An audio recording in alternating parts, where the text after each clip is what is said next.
Bapak Presiden yang kami hormati, Bapak Wakil Presiden, peserta rapat kabinet, izinkan kami melaporkan dengan cepat sedikit mengenai perkembangan konflik di Timur Tengah dan kemudian juga dampaknya pada ekonomi kita dan apa langkah-langkah kita. Tadi saya kira Menko Perekonomian sudah memberikan penjelasan yang cukup jelas buat kita semua.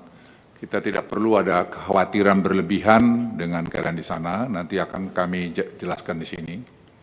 Nah, kalau kita lihat operasi Fury dan Roaring Lion, serangan Amerika Serikat dan Israel ke Iran, itu mereka menargetkan seperti ini, ada 3, yaitu melumpuhkan pertahanan udara Iran, melumpuhkan kapasitas Iran, dan seterusnya seperti yang ada di slide. Juga saya ingin menambahkan pada peserta rapat yang terhormat bahwa bangsa Iran ini sebenarnya bangsa Arya, jadi tidak mudah juga ditaklukkan.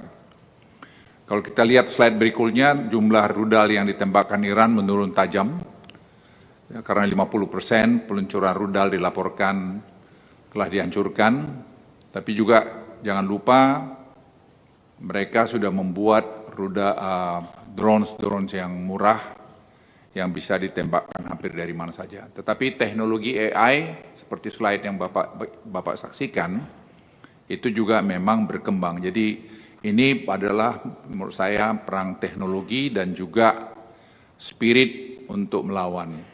Tapi kalau kita lihat jumlah drone yang ditembakkan Iran juga menurun. Slide berikutnya ini saya lihat terus menurun.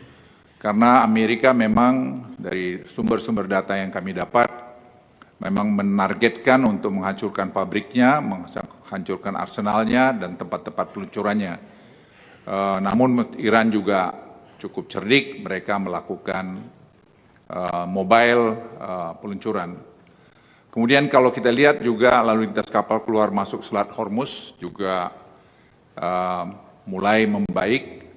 Tetapi tetap juga masalah asuransi untuk kapal di slide 4 itu juga kita lihat masih tinggi. Dan ini masih tentu ada kekhawatiran yang di berbagai pihak. Tapi juga kita jangan lupa, Iran ini juga punya kepentingan karena hidup mereka banyak tergantung pada pada minyaknya. Dan juga di dekat Iran itu juga ada fasilitas mereka yang sangat besar untuk memproses minyaknya menjadi end product. Ini hal-hal yang perlu kita pahami. Angkatan Laut Iran itu menjadi sasaran serangan Amerika untuk mengamankan penutupan Selat Hormuz, dan itu telah dilakukan oleh mereka. Mereka sudah menghancurkan kapal-kapal angkatan laut dari Iran. Tapi juga Bapak Ibu sekalian, Bapak Presiden, situasi sangat fluktuatif. Kalau kita lihat di sini, kapal tanker Amerika Yunani terbakar setelah Iran mengklaim serangan drone bawah air. Kami laporkan Bapak Presiden, memang dari sumber-sumber yang kami dapat, drone dari Iran ini juga sekarang dikembangkan drone dari bawah air.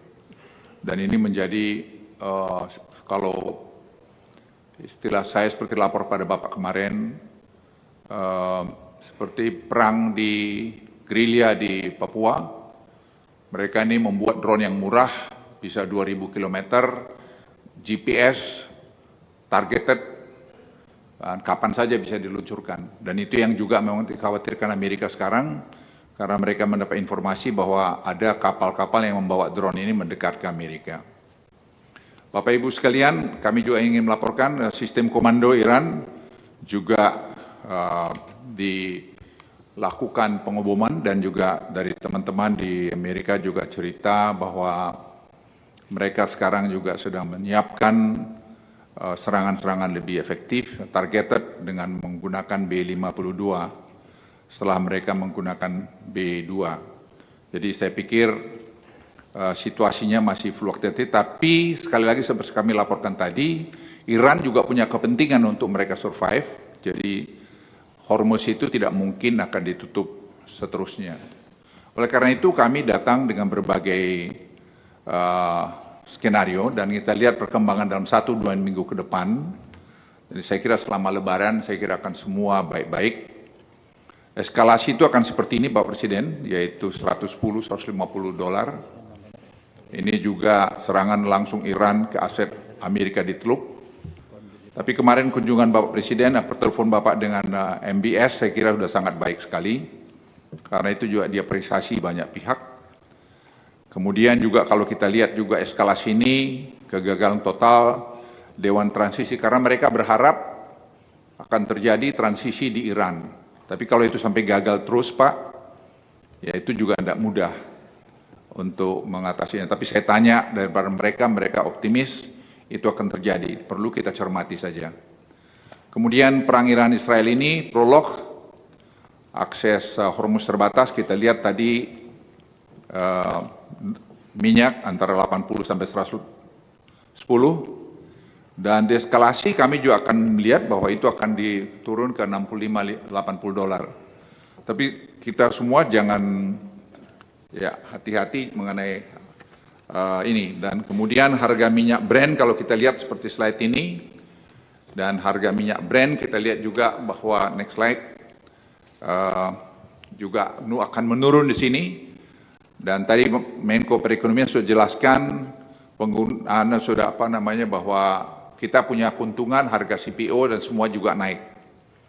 Sebagai bagian terakhir, kita perlu mempercepat proses government teknologi Bapak Presiden, dan koordinasi sudah jalan dengan bagus, dan proses sanggah sekarang sedang jalan di Banyuwangi dan hampir selesai. Kementerian Sosial, Kementerian Dalam Negeri, BPS semua sekarang berjalan seimbang, dan ini membuat efisiensi akan sangat baik sekali. Dari 41 kabupaten kota kemarin kami rapatkan sudah jalan, dan apa yang kami laporkan Bapak kemarin untuk roll out nasional itu tetap bisa dilakukan pada bulan Oktober tahun ini. Dan itu akan memberikan penghematan luar biasa pada kita.